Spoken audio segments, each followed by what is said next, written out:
The warehouse district of San Antonio's east side held secrets in every shadow, and Officer Sarah Martinez knew them all. At 3:22 a.m., the industrial maze was a ghost town of rusted containers and abandoned buildings where only the desperate and dangerous dared to tread. Sarah crouched behind a corrugated metal wall, her heart hammering against her bulletproof vest as she gripped her radio with sweat-slicked fingers. Unit 47. We have visual confirmation of 3 armed suspects in the Maxwell Industries complex, she whispered, her breath forming small clouds in the cool October air. Beside her, Rex remained perfectly still, his battle-scarred German Shepherd body coiled like a loaded spring.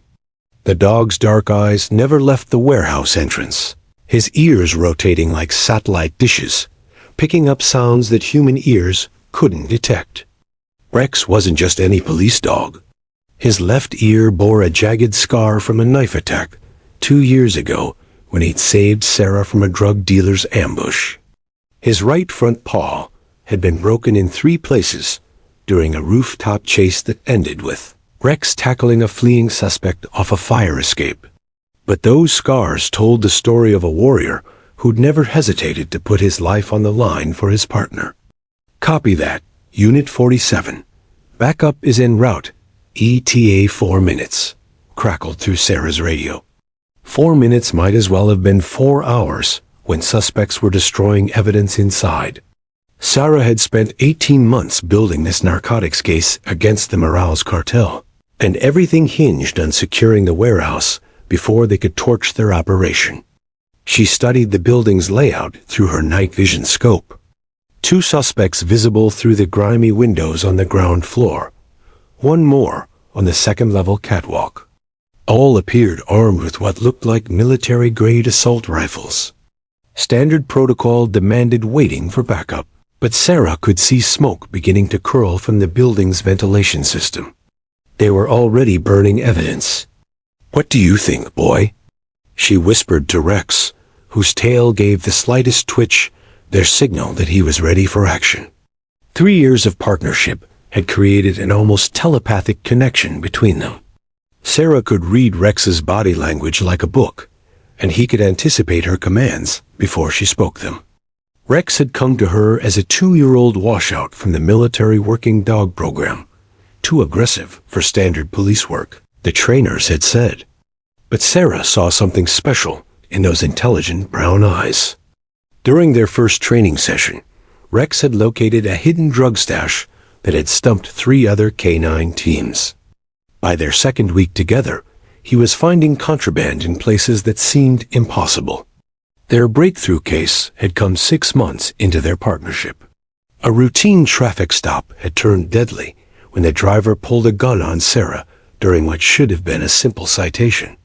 Rex, riding in the back of the patrol car, had somehow managed to open the rear door, something that should have been impossible with the security locks engaged.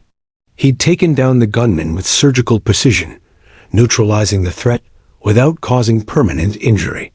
The incident had been caught on dashcam video and turned Rex into a local celebrity. Now, studying the warehouse where millions of dollars in drugs were about to go up in flames, Sarah made a decision that would have horrified her supervisors. "Rex, quiet approach," she commanded softly. The German Shepherd immediately dropped into a combat crouch, his body language shifting to pure predator mode. They moved through the shadows like ghosts, Sarah's tactical boots silent on the broken asphalt, Rex's paws finding purchase where human feet would have slipped. The dog's nose worked constantly, processing a symphony of scents that told him everything about their target's locations, stress levels, and weapons. As they reached the warehouse's side entrance, Rex suddenly froze, his ears snapping to attention. Sarah felt her blood turn to ice. Rex's reaction meant danger, immediate, lethal danger that her human senses hadn't detected. She pressed herself against the building's wall, scanning for threats through her night vision. That's when she saw him. A 4th suspect, hidden behind a shipping container just 20 feet away, assault rifle trained directly on the spot or Sarah would have been standing in another 3 seconds. The man's finger was already on the trigger, his breathing steady and controlled. This was no amateur. Time seemed to crystallize into slow motion.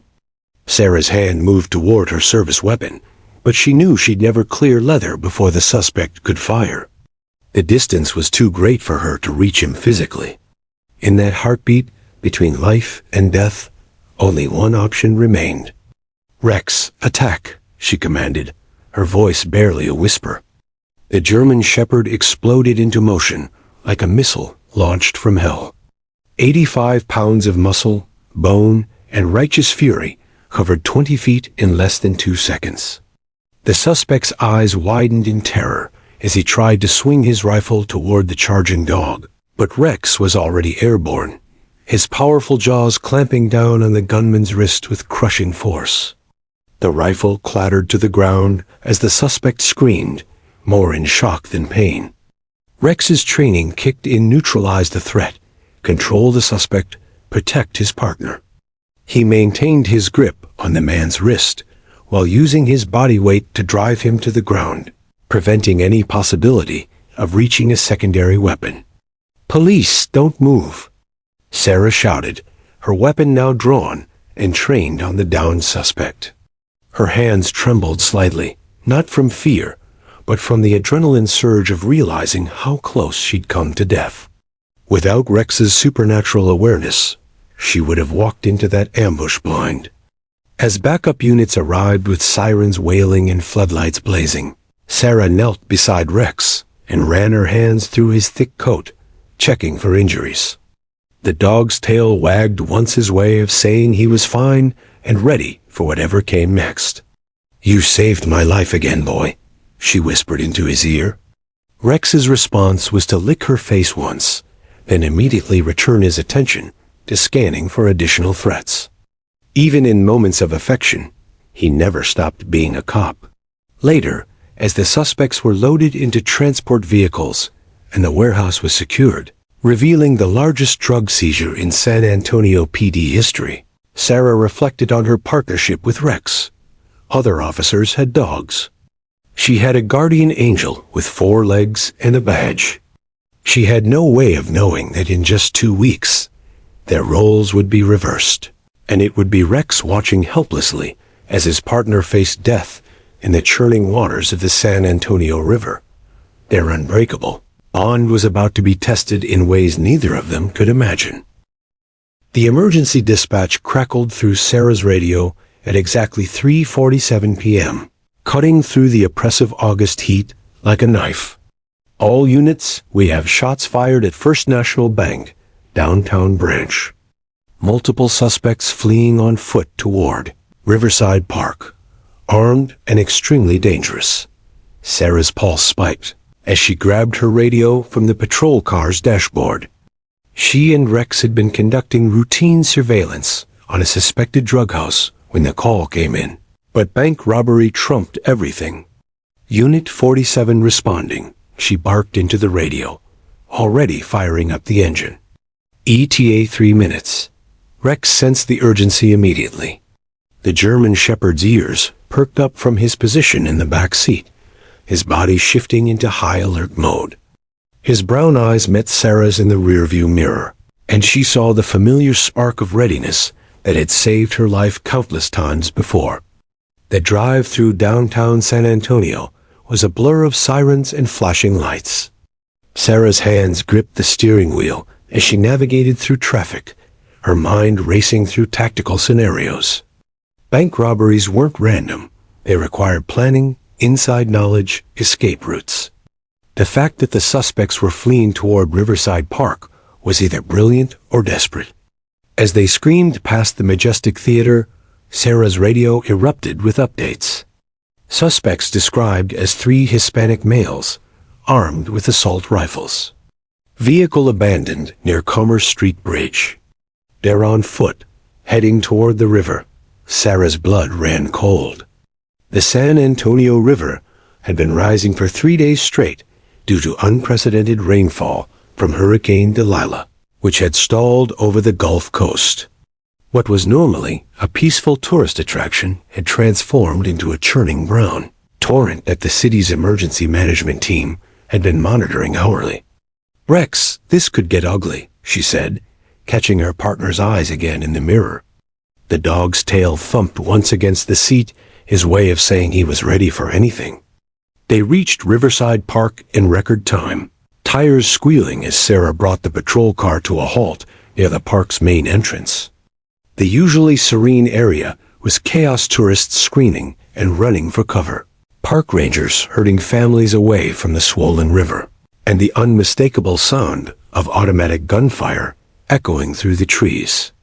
Sarah grabbed her tactical vest and weapon, her hands moving with practiced efficiency. "Dispatch, Unit 47 on scene. Requesting immediate backup and establishing perimeter." "Copy that, Unit 47. Backup units ETA 5 minutes. Be advised, suspects fired on responding officers near the amphitheater. One officer down, non-critical. 5 minutes might as well have been 5 hours." Sarah could hear the gunfire getting closer to the river, which meant the suspects were either trying to cross or were setting up a defensive position. Either scenario was a nightmare with civilians still in the area. Rex bounded out of the patrol car the moment Sarah opened his door, his nose immediately working to process the complex scent picture. His body language told Sarah everything she needed to know. 3 distinct human scents heading toward the water, all carrying the metallic tang of fear and adrenaline. "Track," Sarah commanded, and Rex immediately put his nose to the ground, following an invisible trail that led deeper into the park. The San Antonio River Walk, normally a picturesque pathway lined with restaurants and tour boats, had become a scene from a disaster movie. The water level was at least 6 feet higher than normal, lapping against the walkway stones and threatening to overflow onto the path itself. The current was moving faster than Sarah had ever seen it, carrying debris from upstream tree branches, trash cans, and God knows what else. Rex led her through the maze of panicked tourists and overturned picnic tables. Sarah's radio continued to crackle with updates. "Suspect vehicle confirmed stolen this morning from East Side. 3 male suspects, ages unknown, armed with what appears to be military-grade weapons."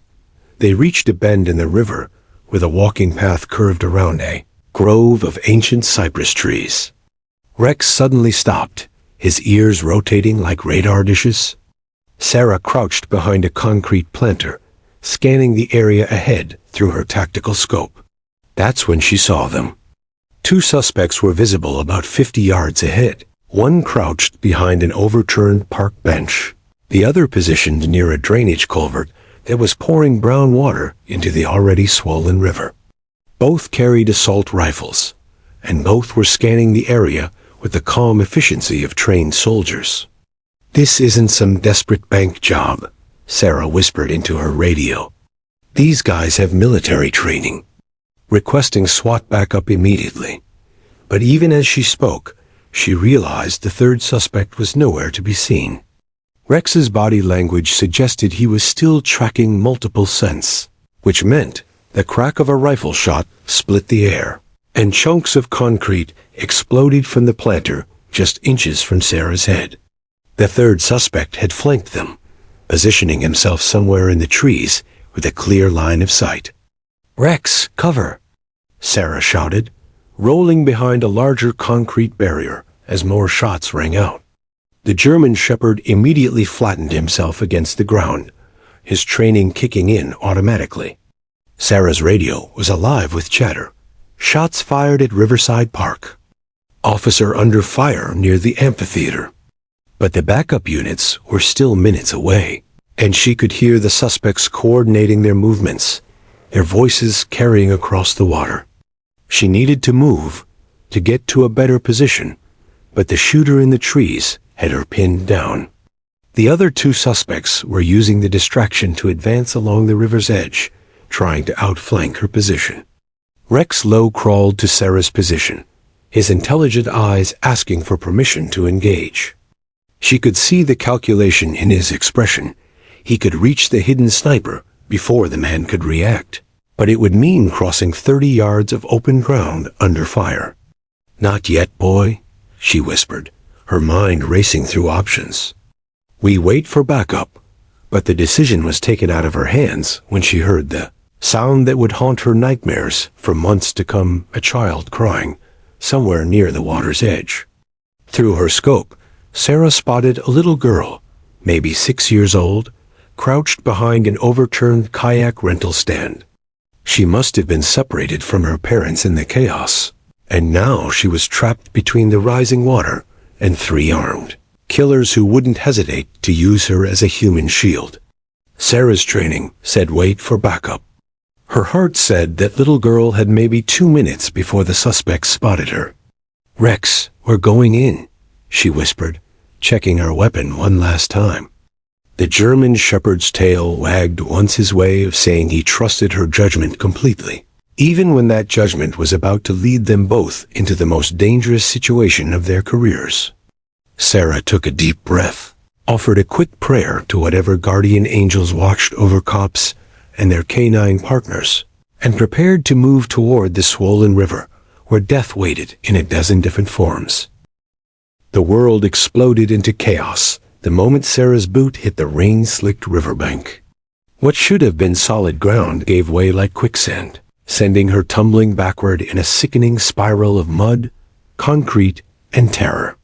Time stretched into slow motion as she felt gravity claim her, Rex's desperate bark echoing above the roar of the swollen San Antonio River. Impact hit her like a freight train made of ice and concrete. The water temperature was shockingly cold, at least 20 degrees below the scorching August air, and it drove the breath from her lungs in an explosive gasp that immediately filled her mouth with muddy, debris-laden river water. The taste was horrific, a mixture of sewage, rotting vegetation, and industrial runoff that made her gag even as she fought to stay conscious. Sarah's tactical gear, designed to protect her in gunfights, now became instruments of death. Her Kevlar vest, loaded duty belt, and steel-toed boots created a combined weight of nearly 60 pounds that dragged her down like concrete cankers. The vest's ceramic plates, meant to stop bullets, now felt like tombstones pressing against her chest as the current seized her and spun her like a rag doll. She managed to surface once, gasping and choking, just long enough to see Rex pacing frantically on the bank above. His desperate howls cut through the sound of rushing water, and she could see the anguish in his brown eyes as he watched his partner being swept away. The sight of her K9 companion, the one living being who understood her completely, standing, helpless on dry land while she drowned, filled Sarah with a desperation that transcended physical pain. The river was a living monster with claws of current and teeth of debris. Submerged tree branches reached out like skeletal hands, snagging her uniform and threatening to pin her underwater permanently. A waterlogged picnic table, carried downstream by the flood, missed her head by inches, its corner scraping a bloody line across her cheek. Each piece of debris in the water became a potential weapon, and the river wielded them all with murderous intent. Sarah tried to swim toward the bank, but her waterlogged gear made coordinated movement nearly impossible. Every stroke felt like swimming through molasses while wearing a straitjacket. Her duty belt, heavy with ammunition, radio, and emergency equipment, had shifted during her fall and now rode up under her ribcage, making it difficult to breathe, even when her head was above water. The current was relentless, carrying her downstream toward the concrete spillway that marked the river's transition from park waterway to industrial channel. She'd seen that spillway during peaceful times, a 15-foot drop onto jagged concrete and rebar that would kill anything that went over it. The roar of water cascading over the edge was getting louder with each passing second. Panic began to set in as Sarah realized the true horror of her situation. She wasn't just drowning, she was being carried toward certain death at high speed, and there was nothing she could do to stop it. Her radio was somewhere at the bottom of the river, meaning backup had no way to coordinate a rescue, even if they could mobilize quickly enough. She went under again, and this time the darkness seemed eager to keep her. The muddy water was so thick with sediment that she couldn't see her own hands in front of her face. Disorientation set in immediately. Which way was up? The weight of her gear pulled her in one direction, while air bubbles rose in another. But in the churning chaos, she couldn't tell which direction led to life and which to death. Her lungs began to burn with the need for oxygen. Sarah had always been a strong swimmer. She'd been on her high school swim team and still did laps at the community pool twice a week, but no amount of training could prepare someone for drowning while wearing 60 pounds of gear in a flood-swollen river full of debris. When she surfaced again, coughing up what felt like gallons of muddy water, Sarah could see that the spillway was getting closer. The concrete edge looked like the mouth of some prehistoric beast, and the sound of water crashing over it was deafening. She had maybe 2 minutes before the current carried her over the edge to her death. That's when she heard Rex's bark change pitch. It was no longer the frantic yelping of a dog watching his partner in distress. It was the focused, determined bark of a working dog who had made a decision. Through the water streaming down her face, Sarah saw her German shepherd backing up from the riverbank, his powerful haunches coiling like springs. Rex, no. She tried to scream, but her voice was lost in the roar of the flood. She knew what he was planning, and the thought of her canine partner joining her in this liquid nightmare was more terrifying than her own approaching death.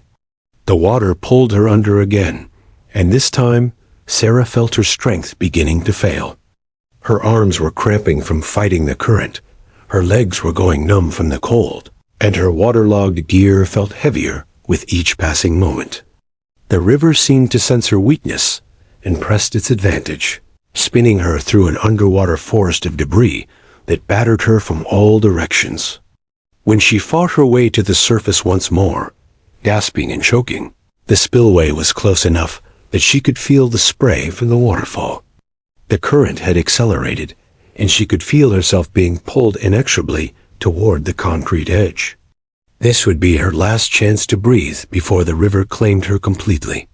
Through blurred vision and streaming water, Sarah saw Rex launch himself from the bank in a perfect arc. His powerful body stretched out like a furry missile, aimed directly at the churning water.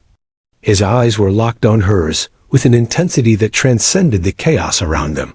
And in that moment, Sarah understood that her canine partner had made the same calculation she would have made in his position. They lived together, worked together, and if necessary, they would die together. The last thing Sarah saw before the current dragged her under again was 85 pounds of loyal, courageous German shepherd hitting the water with a splash that was immediately swallowed by the river's roar. Rex was coming for her, and God help them both, because the river wasn't done with either of them yet. Rex hit the churning water like a cannonball, his 85 pounds of muscle and bone disappearing beneath the muddy surface with barely a splash, compared to the river's thunderous roar. The German shepherd had calculated the trajectory perfectly. Years of training had taught him to assess distances, currents, and timing with mathematical precision. But no amount of training could have prepared him for the liquid hell he just entered. The water was a shock to his system. Rex had swum in lakes and pools during training exercises. But this was different. This was a living monster trying to kill his partner. The current seized him immediately, spinning him in a disorienting whirlpool of debris and sediment.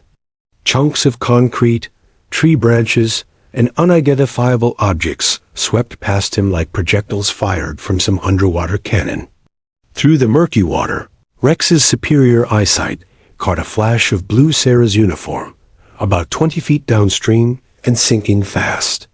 Every instinct screamed at him to surface for air, but his partner was drowning, and that overrode every survival mechanism in his body. Rex fought against the current with powerful strokes, his webbed paws working like natural paddles as he drove himself deeper into the dangerous water. Sarah was unconscious when Rex reached her, her body limp and heavy with waterlogged gear.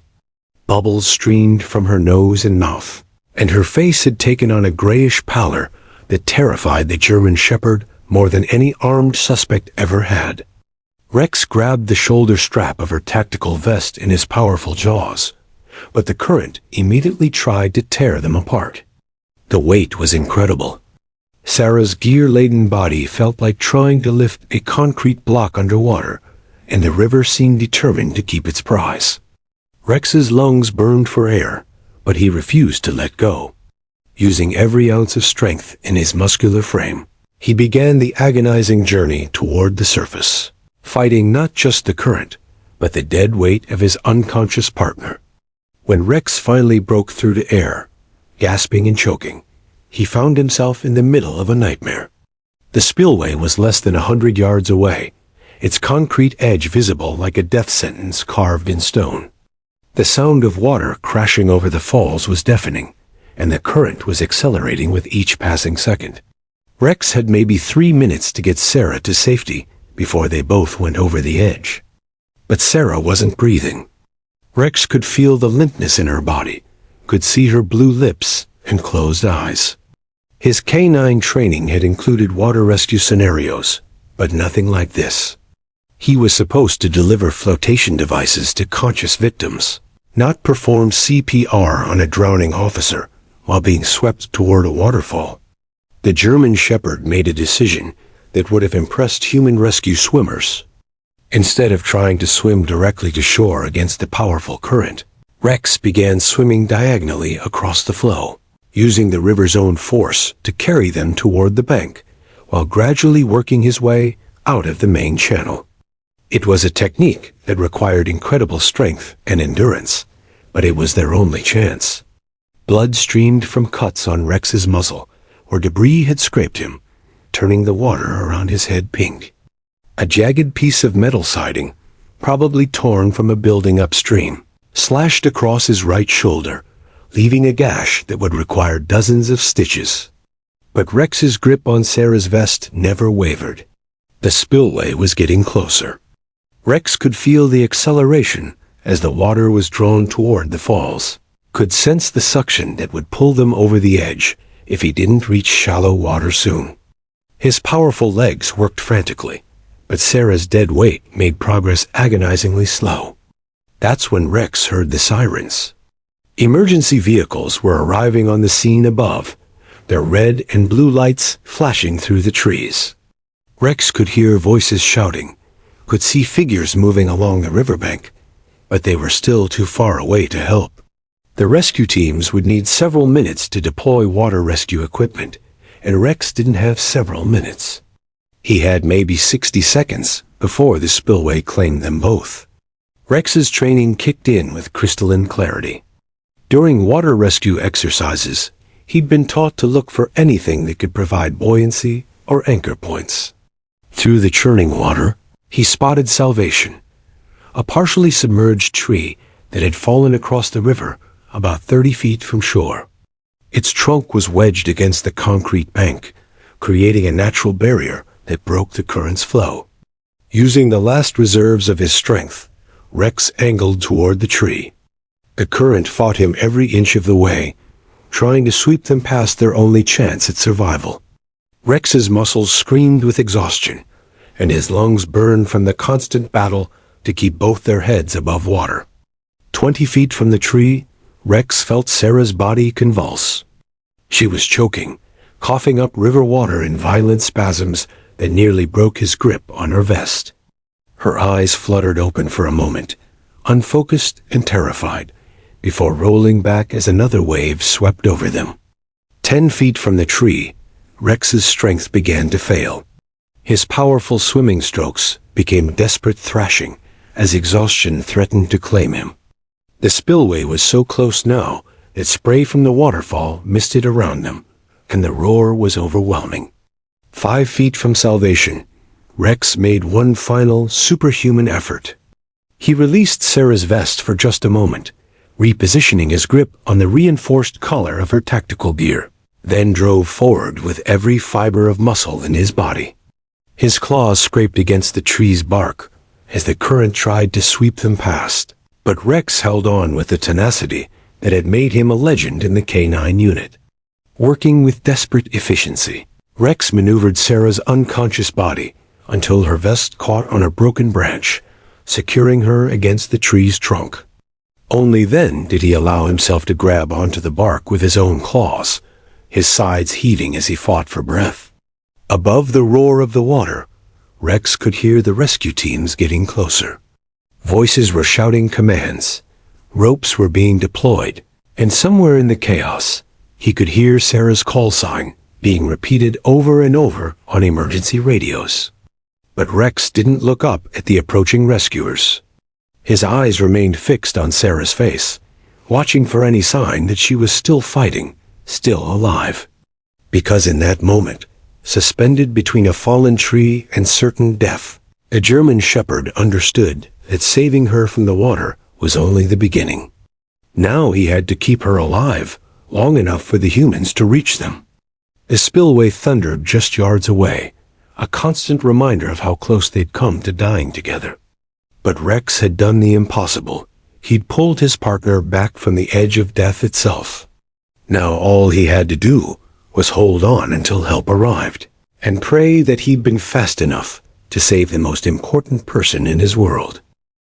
The ambulance bay at University Hospital was a controlled chaos of medical professionals when Sarah Martinez arrived, still unconscious and fighting for her life. Her body temperature had dropped to a dangerous 91 degrees.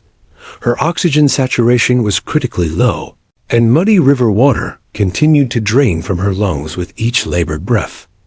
Dr. Elena Rodriguez, the emergency department's chief physician, took one look at the waterlogged police officer and immediately called for the hospital's hypothermia protocol. "Get me warming blankets, heated 4 fluids, and prep the bronchoscope," Dr. Rodriguez barked to her team. "This officer has been underwater for an extended period. We need to clear her airways and get her core temperature up before we lose her." Meanwhile, 3 miles across town at the emergency veterinary clinic, Rex was receiving his own life-saving treatment. Dr. James Patterson, a former military veterinarian who specialized in working dogs, carefully examined the German shepherd's injuries under bright surgical lights. The gash on Rex's shoulder was deep enough to require internal sutures, and several of his teeth had been cracked from maintaining his death grip on Sarah's equipment during the rescue.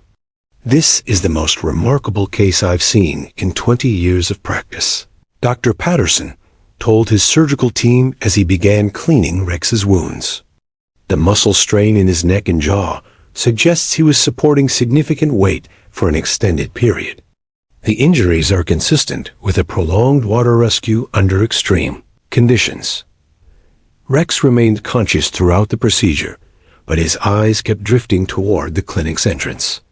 Every few minutes, he would whine softly, a sound that the veterinary staff recognized as anxiety about his missing partner. Dr. Patterson had seen this behavior before in military working dogs, separated from their handlers during medical treatment. "He's looking for someone," the veterinarian observed. "These working dogs form bonds that go beyond normal pet relationships. He won't fully relax until he knows his partner is safe." At University Hospital, Sarah's condition began to stabilize after 2 hours of intensive treatment. The medical team had successfully cleared most of the debris and water from her lungs, and her body temperature was slowly climbing back toward normal. But when she finally regained consciousness, her first reaction was pure panic. "Rex!" she gasped, trying to sit up despite the tangle of 4 lines and monitoring equipment. "Where's Rex? Is he okay?" Nurse Jennifer Walsh, who had been briefing Sarah's family in the waiting room, immediately recognized the signs of trauma-induced anxiety. "Officer Martinez, you need to stay calm. Your K-9 partner is receiving excellent care at the veterinary clinic. He's alive, and he's going to recover." But Sarah wasn't satisfied with second-hand reports. Despite her doctor's protests and her own weakness, she insisted on being discharged against medical advice after only 6 hours of observation. Her sister Maria had brought clean clothes, and Sarah's first stop after leaving the hospital wasn't her apartment or the police station. It was the emergency veterinary clinic. The reunion nearly brought the entire veterinary staff to tears. Rex had been resting in a recovery kennel, heavily bandaged but alert, when he heard Sarah's voice in the clinic's lobby. The German Shepherd immediately stood up, despite his injuries, and began what could only be described as a celebration barked a sound of pure joy that echoed through the building. Dr. Patterson had seen many emotional reunions between pets and their owners, but nothing had prepared him for what happened when Sarah entered the recovery area. Rex, despite his surgical restrictions and bandaged shoulder, somehow managed to push open the kennel door with his nose, a feat that should have been impossible given the latch mechanism. "That's physically impossible," Dr. Patterson muttered to his assistant. "Those latches require opposable thumbs to operate." But Rex had managed it, and he immediately collapsed into Sarah's arms, careful not to put weight on his injured shoulder, but desperate to make physical contact with his partner. Sarah buried her face in his thick fur, sobbing with relief and exhaustion. "I'm sorry, boy," she whispered into his ear. "I'm so sorry you had to save me. You almost died because of my mistake." Rex's response was to lick the tears from her face and then rest his massive head against her chest, listening to her heartbeat, the sound that told him everything was going to be okay. The clinic's security cameras captured every moment of the reunion, and by the next morning, the footage had been shared by every major news outlet in Texas. The headline, "Hero Dog Saves Drowning Police Officer," dominated local news cycles. But the real story was in the details that only those present could appreciate. Captain Rodriguez arrived at the clinic an hour after Sarah, bringing with him a stack of incident reports and a look of profound relief. "Martinez, when we got the call that you'd gone into the river, I thought we'd lost both of you," he said, his voice thick with emotion. Rex's actions today. There aren't words for what he did. The captain had brought something special. Rex's official commendation paperwork.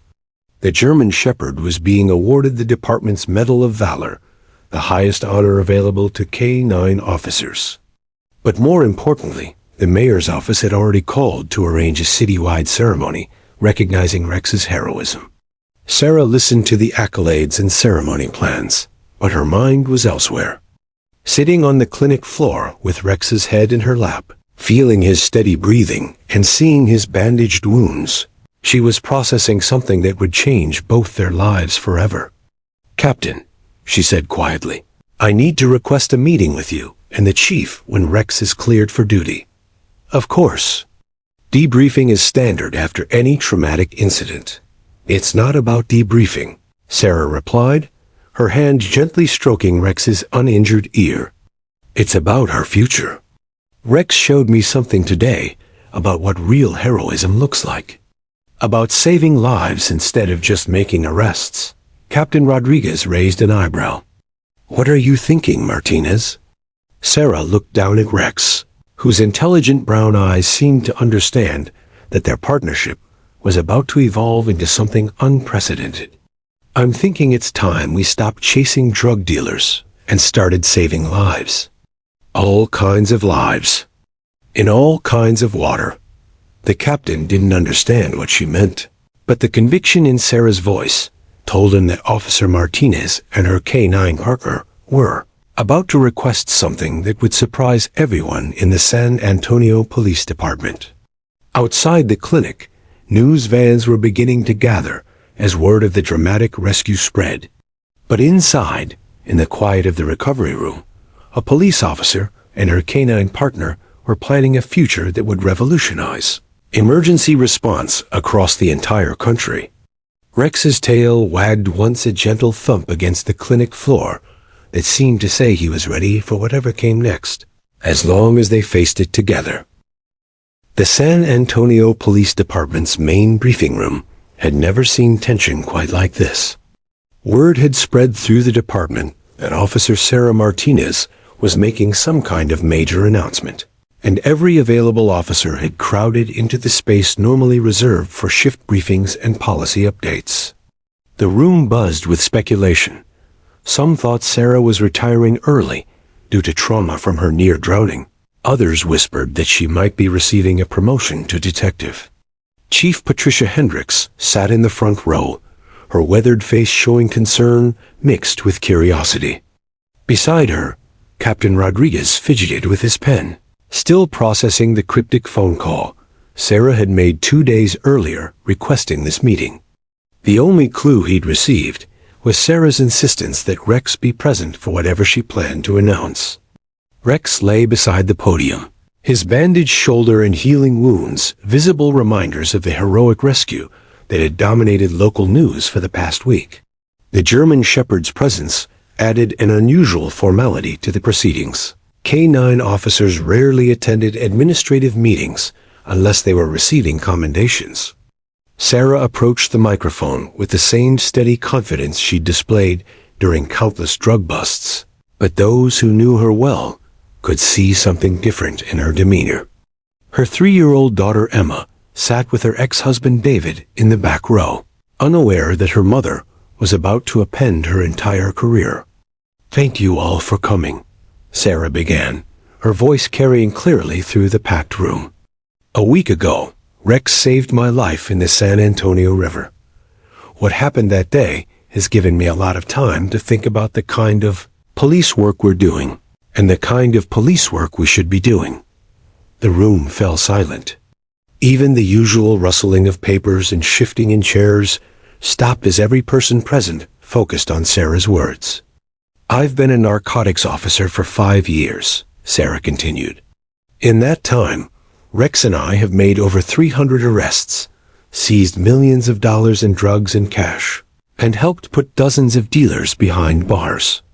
By every metric the department uses, we've been successful."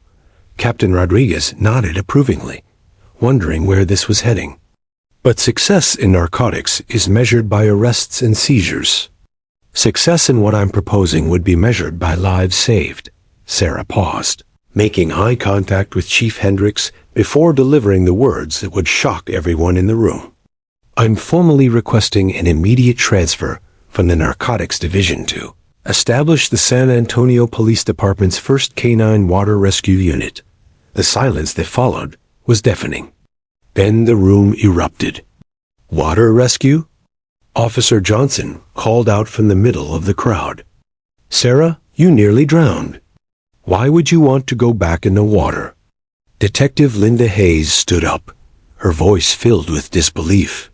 "Martinez, you're our top narcotics officer. Your clearance rate is the highest in the department.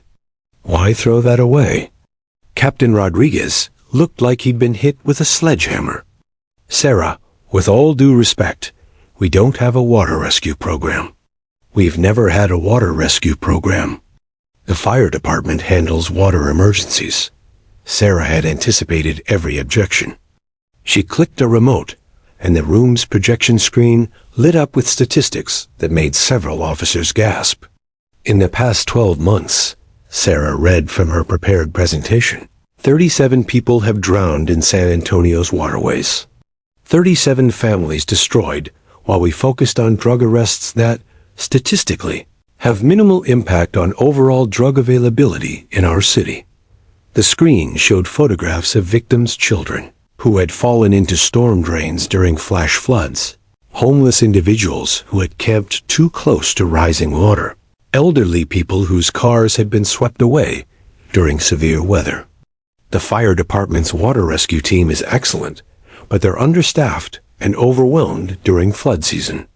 Their response times to water emergencies average 12 minutes. Rex proved that a properly trained K-9 can reach victims in conditions too dangerous for human rescuers. Chief Hendricks leaned forward, her interest clearly piqued despite her initial skepticism. "Martinez, what exactly are you proposing?" Sarah's voice grew stronger, more passionate. Rex has shown capabilities that no human rescuer can match. He can swim in conditions that would kill a person. He can locate victims by scent, even in murky water. And he can deliver flotation devices to people who are beyond the reach of conventional rescue equipment. She clicked to the next slide, showing training facilities and certification programs from other states. I've been researching this for the past week. There are currently only 3 police departments in the entire United States with dedicated canine water rescue programs. All 3 report success rates that exceed traditional water rescue methods by over 60%. Officer Sarah Kim, who worked animal control, raised her hand. What about Rex? He was nearly killed in that river. How do you know he'd even be willing to go back in the water? Sarah looked down at Rex, whose intelligent brown eyes met hers. As if understanding the question, the German shepherd stood up, despite his injuries, and moved to Sarah's side. His tail wagged once, the same signal he'd given her before every dangerous operation they'd undertaken together. Rex has already made his choice, Sarah said simply. He's ready to do whatever it takes to save lives. The room fell silent again as the implications sank in. This wasn't just a career change. This was a complete reinvention of what police K-9 units could accomplish. Chief Hendricks stood up slowly, her voice carrying the weight of 30 years in law enforcement. Martinez, assuming I approve this transfer, what would you need? Sarah had clearly prepared for this question. Specialized training for both Rex and myself at the California Water Rescue Academy. Equipment modifications to our patrol vehicle. Coordination protocols with the fire department and emergency medical services. And most importantly, a commitment from the department to treat water rescue with the same seriousness we give narcotics. Enforcement. Captain Rodriguez shook his head in amazement. Sarah, do you realize what you're asking? You're talking about creating an entirely new division of the police department. No, Captain, Sarah replied, her voice filled with quiet determination. I'm talking about revolutionizing how we think about police work. Drug dealers will always find ways to avoid us.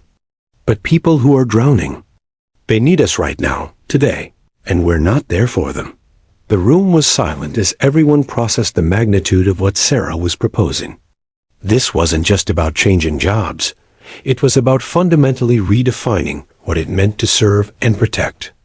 Chief Hendricks looked at Rex, then at Sarah, then at the statistics still glowing on the projection screen. Give me 48 hours to research this proposal. If I approve it, you'll be pioneering something that could change law enforcement across the country. Sarah nodded, her heart pounding with nervous excitement. She had just proposed the most radical career change in the department's history, and she had no idea if it would work.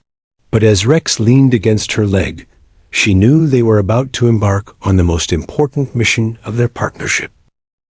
6 months after Chief Hendricks approved the most unconventional transfer request in San Antonio Police Department history, Sarah Martinez stood waist-deep in the choppy waters of Lake Travis, watching Rex execute a perfect victim retrieval that would have been impossible for any human rescuer.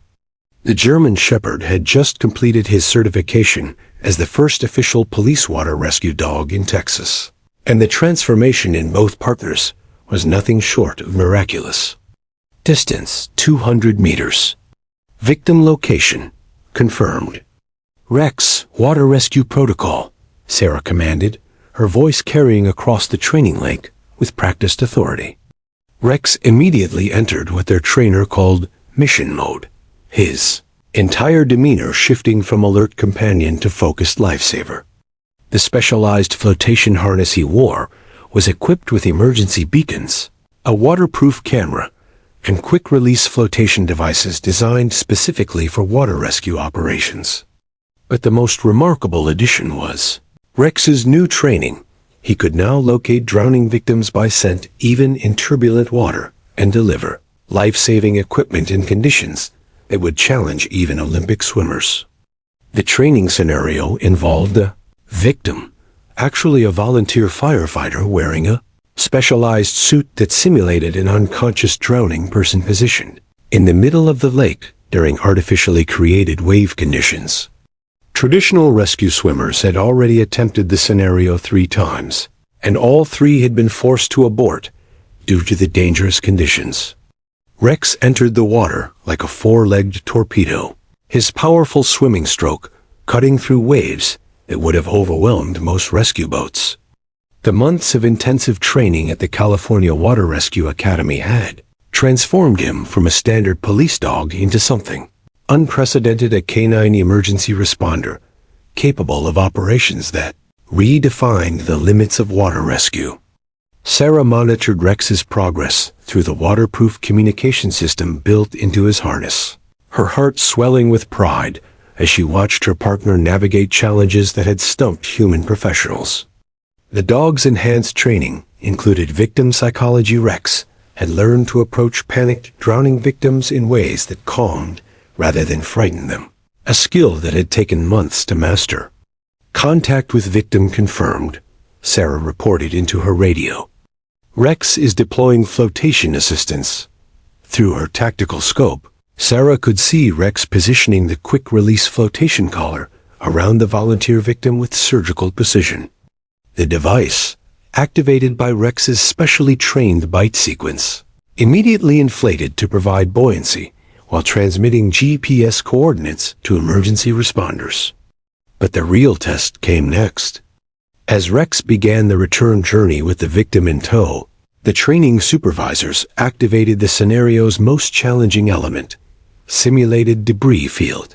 Foam obstacles designed to replicate flood debris began moving through the water, creating a navigation nightmare that would challenge even experienced rescue swimmers. Rex's response was nothing short of genius. Instead of fighting directly through the obstacles, he used them as stepping stones, briefly resting on stable pieces while adjusting his grip on the victim's flotation device. The technique was something no human trainer had taught him. It was pure canine problem-solving adapted to water rescue operations. Incredible, breathed Commander Lisa Chun from the Texas Department of Public Safety, who had come to observe Rex's certification testing. I've been in water rescue for 15 years, and I've never seen anything like this. That dog is thinking 3 moves ahead. The successful completion of Rex's certification made national news. But for Sarah, the real vindication came 3 weeks later during their first major emergency response. Hurricane Betty had stalled over the Texas coast, dumping record rainfall that turned normally peaceful Medina Creek into a raging torrent. When the emergency call came in, a family of 5 trapped on their car roof in the middle of the flood zone. Traditional rescue teams were blocked by debris and dangerous current conditions. Sarah and Rex arrived on scene to find a nightmare scenario. The family's vehicle had been swept off a low-water crossing and was now stranded in the middle of a 100-yard stretch of churning water. 2 parents and 3 children, ranging in age from 6 to 14, clung to the car's roof as the water level continued to rise around them. Fire department's water rescue team is en route, but they're 20 minutes out, Incident Commander Captain Torres reported grimly. The car's losing stability. We've got maybe 10 minutes before it goes under. Sarah assessed the situation with the cold professionalism that had made her a top narcotics officer. The current was too strong for rope systems, the water too debris-filled for rescue boats, and the distance too great for traditional throwbag rescues. Rex, emergency water rescue, she commanded. What followed was the most remarkable rescue operation in San Antonio's history. Rex made 4 separate trips into the deadly current, each time delivering specialized flotation devices designed for different age groups. His first trip was to the youngest child, 6-year-old Maria Gonzalez, who was barely conscious from hypothermia and terror. Rex's approach was textbook perfect, calm, confident, reassuring. The little girl actually smiled when the German shepherd reached her, somehow understanding that help had arrived. The rescue was captured by news helicopters and dashboard cameras from multiple emergency vehicles. The footage showed Rex's incredible intelligence as he adapted his rescue techniques for each family member, approaching the frightened teenagers differently than the exhausted parents, somehow understanding that each victim needed different handling. But the moment that would define Rex's legend came during his final rescue run. As he was returning with the last family member, 14-year-old Carlos Gonzalez, massive tree trunk came rolling downstream like a battering ram. Rex saw it coming and made a decision that demonstrated intelligence that bordered on the supernatural. He positioned himself between Carlos and the oncoming debris, using his own body as a shield while maneuvering the teenager toward shallow water. The tree trunk hit Rex with enough force to knock him unconscious, but not before he had pushed Carlos to safety. Sarah watched in horror as her partner's lifeless body was swept downstream, apparently killed by his own heroic act. But Rex wasn't finished yet. The German shepherd regained consciousness underwater and somehow managed to swim to shore under his own power, emerging muddy and battered, but alive. His first action wasn't to seek medical attention. It was to look back at the rescue site to confirm that all 5 family members had been saved. They had been. All 5 members of the Gonzalez family survived without serious injury, and Rex had accomplished something that seasoned rescue professionals called impossible. The rescue made international headlines, but for Sarah, the greatest reward was watching. Rex received the key to the city from Mayor Rodriguez, while the Gonzalez family looked on with tears of gratitude. "This dog didn't just save our lives," Maria Gonzalez told reporters. "He gave our children their future back." Standing on the steps of City Hall, watching Rex accept accolades from a grateful community, Sarah realized that her traumatic near-drowning experience had become the catalyst for something extraordinary. She and Rex had proven that trauma could be transformed into purpose, that near-death experiences could become the foundation for saving countless lives. But their greatest triumph was still ahead of them, as other police departments began calling to learn about the revolutionary K9 water rescue program that had emerged from the churning waters of the San Antonio River. The National Law Enforcement Water Safety Conference in Washington, D.C., had never seen an audience quite like this one.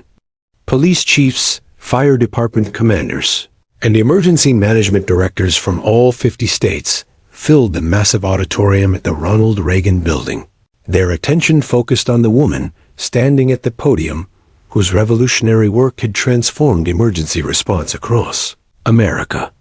Sarah Martinez, now 34, and bearing the confident demeanor of someone who had literally changed the world, stood before the largest gathering of emergency responders in U.S. history. Beside the podium, Rex, now 8 years old with distinguished gray patches around his muzzle, rested on a specially designed platform that elevated him so the audience could see the dog whose heroism had sparked a national movement.